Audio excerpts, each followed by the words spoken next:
490 centimeters in feet? First of all, we need to know the value of 1 centimeter in feet.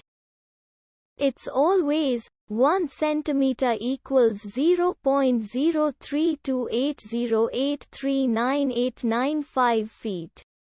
Now we have to multiply 0.03280839895 by 490.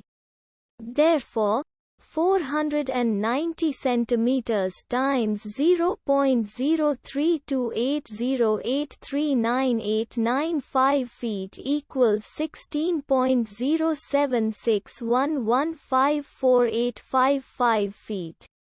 So, in other words, 490 centimeters equals 16.0761154855 feet.